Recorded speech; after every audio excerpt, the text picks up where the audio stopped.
Layla by Alexandria Hart. Prologue. My name is Layla. I was born in 920 BC. I was left by an apple tree in the middle of a grass field with wildflowers. My adopted father, Damien, found me and took me home to his wife, Isabel. They had 2 kids together, Phoebe, age 10, and Isaiah, age 5. Isabel had Phoebe at the age of 13, and Damien was only 17 at the time. It was normal in 1920 to marry and have kids young. My parents were only married a few months before having Phoebe. We lived in a cottage that had 500 farm acres of strawberries and grapefruits behind it. My father was a winemaker and my mother a baker. They had a building beside the cottage they used as a bakery. They sold their baked goods and wine to the neighboring people. We were not rich, but we were not poor. The bakery was a family business, so us kids helped out. My parents did not know where I came from or why I was left by the tree. I was born with 2 bumps on my forehead. They were like little knots, the color blue like a bruise. Sitting next to me on the ground was a letter with just one word on it, Layla. My parents did not know it yet, but they would regret bringing me home. My existence was a blunder on their lives. I did not know it yet, but I was a target. I had powers unknown to me, and I was to rule a world I was not prepared for. Chapter 1. The day Damien brought me home was a joyful day. Isabel had just sold her first wedding cake. It was a 5-layered cake with real flowers put on top of it. It was not easy to cook a cake because she had to take a metal pan, heat it up evenly, and pull the cake out without messing it up. Once she laid each layer on top of each other, she would ground sugar into powder with a bowl and grinder. She'd take the powder sugar and sprinkle it all over the cake. She'd take strawberries from the farm and place them on the outer rims of each layer. She had Damien pick up wildflowers and she'd put them on top of the cake. It was a masterpiece. The couple who ordered the cake had just left with their order when Damien walked through the door with me in his arms. I was naked when he found me, so he wrapped me up in his shirt. He was holding me to his chest to keep me warm. Isabel, he called her as he stood in the doorway of the bakery, shirtless. Isabel was in the back pulling the bread out of the missionary oven. She walked calmly into the room and stopped as she looked up. She almost dropped the bread pan she was holding. She was surprised to see me in his arms. A baby? There I was, as calm as could be. She ran over to me, pulling me from Damien's arms into hers. "Who is this little angel?" She smiled at me till she noticed the bumps on my head. She was worried I was hurt. She ran her hands across them gently. When she noticed they did not hurt me, she looked up at him. "Is she hurt?" There was a hint of sadness in her voice. "No, I think she was born that way. She only looks a few days old." Isabel pulled me to her face and kissed my forehead. "Poor thing. Are you sure her parents aren't looking for her?" She was worried I was lost. If it wasn't normal for a baby to be alone in this world. She was all alone in the middle of that grass field. You know, the one you like me to get the flowers from? What should we do with her? She was now bouncing me in her arms, making funny faces to get me to smile. "Well, I know we already have 2 kids and barely have time to take care of them, but I thought maybe..." He tried to hint at what he wanted. Isabel stopped at place and stared at him. "You want us to keep her?" There was surprise in her voice. "Yes," and that was all it took. They took me in as their own. Phoebe and Isaiah took a liking to me easy. Phoebe saw me as a little sister she could one day play with, and Isaiah was happy he had someone to be a big brother to. Phoebe took care of me while Mom and Dad worked. She was actually really good at it. She had been taking care of Isaiah since she was 5, so she saw this as way easier because she was older now and could do a lot more. She would wake up with Mother and Father when the sun came up and feed me. They had a friend who was a farmer with animals, so I drank fresh cow milk. After she would feed me, she would make Isaiah a piece of bread. He ate sugar on top of it. She was really good at taking care of us. Phoebe and Isaiah spent most of their day helping Mom and Dad while I slept. Isaiah mashed grapes and strawberries for Dad, and Phoebe mixed flour and water to make dough for the bread. Bread was what Mom mostly sold. Every once in a while, she would get an order for a cake or pastry. We would one day take over the family business, so they wanted to make sure we knew how to do everything. As years passed, I grew bigger and learned to do things too.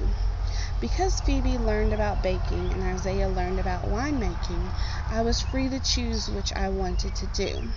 I could never decide, so I ended up learning both. I would switch every other week. By the time I was 10, I was able to make bread myself and mix the grapes and strawberries in the wine barrels. Our parents were always proud of all of us, but they were amazed I was able to learn both skills. I did not tell them, but I had a photographic memory. I remembered everything from the day I was born until now. This made it easy to learn new things. I only had to see how to do something once, and I could do it myself. Even though Damien and Isabel never told me I was adopted, they did not have to, because I had a memory I'd seen at night in my dreams of a woman holding me, talking to me. She said that everything would be okay and how she would always be there for me. I also remember the sound of my father. He was rushing her for some reason. I do not remember their faces, just their voices. I knew Damien and Isabel were not my real father and mother, but I loved them the same. By the time I was 16, my mother let me run the shop by myself while Phoebe baked the bread. Phoebe was no good at math, so she could not handle taking money and giving the right change back. Even though she couldn't do math, her baking was amazing. She had even created a circle bread that she put fruit in the center of before baking it. When it was done, it was a delicious center filling. Mom was so proud of her invention, she started selling it as a specialty in her shop.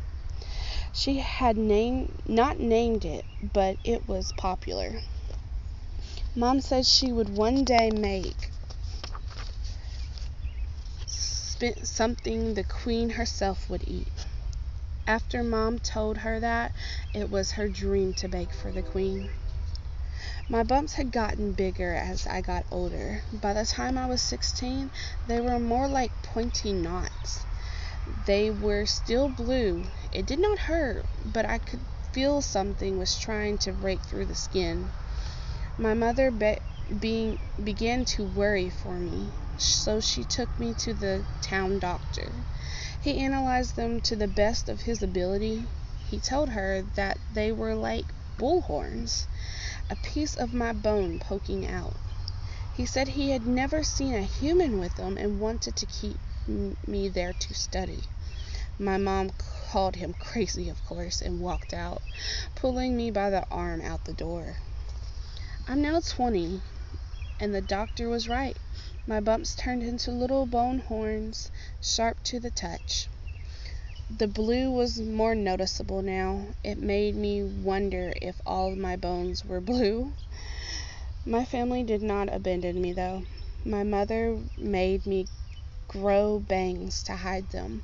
Under the bangs I wore a headband. She said it looked like the headband couldn't hide the bumps all the way, but my bangs would for sure.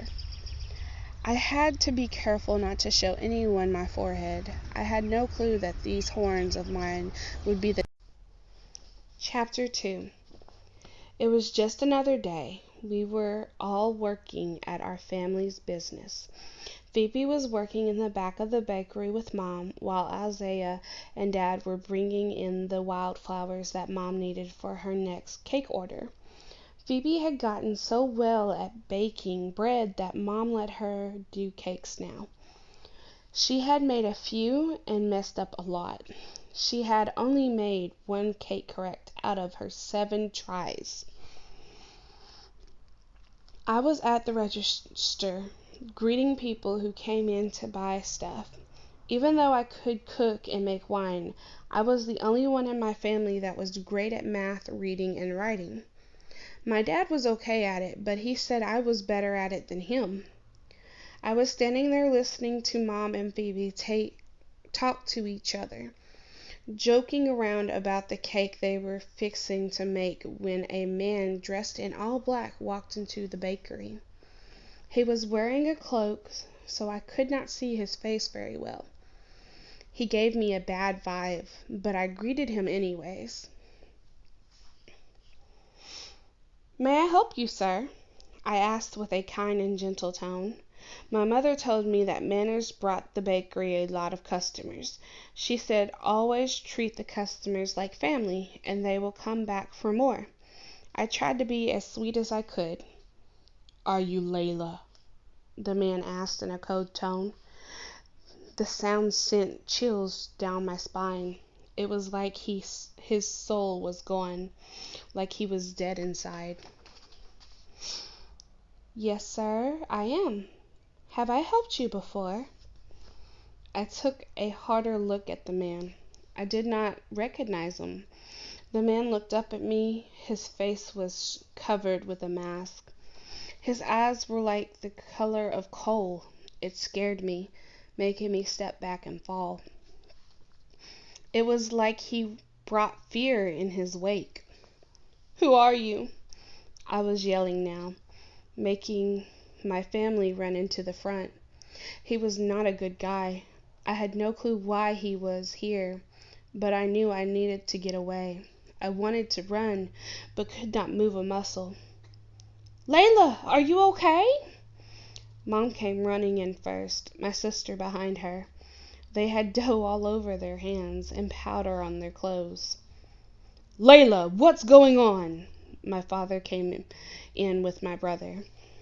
They could hear me from the road in between the field and the bakery. You could tell they ran. They were both out of breath. Dad was holding a knife in his hand, which he used to cut the flowers. The man in black looked at my family for a split second. Just 1 second. Then it happened. He took out his hand, then something formed. It was a ball of fire, small but bright, red and orange. My family didn't even have time to react. The minute I looked from the man's hand to my family, they were screaming in pain. Each one had flames dancing across their body. I screamed in anger. I didn't know what to do. They were burning alive, calling for my help. All I could do was yell and watch. My will to move could not pass my fear of the man in black. I was able to lift my hand in their direction, but nothing else would move. Tears fell from my eyes as I watched my family burn. "Stop! You're hurting them!" I was begging him for mercy, to let them go, to let them live. He did not care, though. I began to cry harder. Why was this happening? My beloved sister and brother clung to Mom as they burned. They didn't know what to do. They burned slowly. As they screamed, they pleaded. "It hurts, Mom! Help us!" My father tried walking to the man. He wanted to make it stop. He wanted to save his family. With each step he took, a piece of his body fell to the floor. It was like a water drop of dead skin. You could see bone in some spots. Right before he fell to the ground completely, he said to us all, "I'm sorry I could not protect us." Those were his last words. I screamed aloud. He was burning, and all he was worried about was his family. Mom, Phoebe, and Isaiah were now on the ground too. "Mom! Dad! Phoebe! Isaiah! Please, God, no!" The tears continued to fall from my face as the store began to burn too. I was sitting on my knees now, my hands stretched out to my family. I looked at the man in anger. "How could you?" In that instant my body changed. I felt power fill my body. It felt like all my fears vanished. My horns grew out 6 inches, and I felt something start to come out my back. It was big and heavy. A bright blue flame spread across my body. It was calming to me. It made me feel strong. I felt like nothing could hurt me. The man backed away. "You are alive." Why was he surprised? He had killed my family, and he wasn't even sure he had the right person. I looked back and saw black feathers on my back. They had a blue light on them. I had no clue what was going on. I looked over where my family once stood. All that was left was 4 piles of ash. I looked back at the man with an evil glare, and before I knew it, he was burning too. He was burning up in a blue flame, unlike the red flame that danced around me. Smoke began to fill the room, and I couldn't see anymore. I was not sure what happened to the man, but I knew I had to get out. It was getting hard to breathe. I stood in front of the cottage as I watched everything burn. The bakery fire had caught the cottage on fire, and the cottage caught the fields on fire. The fire seemed like it would never stop burning. Black smoke filled the sky as I fell to the ground. In one instant, I had lost everything. My wings had disappeared, and my horns had gone back to being 1 inch long. I wasn't sure what happened. All I knew was my family was dead, and somehow it was my fault. The man made it very clear he was looking for me. I had no clue where to go or what to do next. I laid there in the grass, watching everything burn as I cried myself to sleep. When I awoke the next morning, I looked at the dirt and ash where the cottage once stood, smoke still coming from the small flames still burning. You could still see the frames of the buildings still standing. I pushed myself from the ground and started to walk. I did not know where to go or what to do, so I walked for as long as I could. It was hot, and all I had was the clothes on my back. The wings that appeared on my back had ripped my shirt, so I had to tie the remains of my shirt around my chest. My skirt was smudged from the smoke. I had sandals for shoes. They were made out of straw. The dirt road I walked down was long. We lived far away from any towns. We had neighbors, but they too were miles away. I walked for hours before reaching our neighbor who would give us the milk, cheese, and eggs we needed for our bakery. My mother was friends with him. She said he fancied her, and that was why she got so much free stuff. Daddy didn't mind if she flirted because he wouldn't have been able to get the stuff we needed otherwise. We would go to his place sometimes to help gather ingredients, but we would take our carriage to get there. Walking was different. His farm was 15 miles away. By the time I reached his driveway, which had another 5 miles to reach his front door, I was tired, hungry, and thirsty. I had started walking when the sun rose and it was already getting dark. As I reached his door, all my energy was gone. I fell to the ground before even making it up the stairs. I collapsed from exhaustion. When I opened my eyes, I was laying in bed. There was a cup of water sitting on the table beside the bed. I quickly grabbed it and put it to my mouth.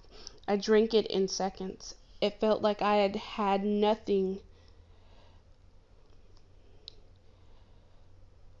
It felt like I had not had anything to drink in days.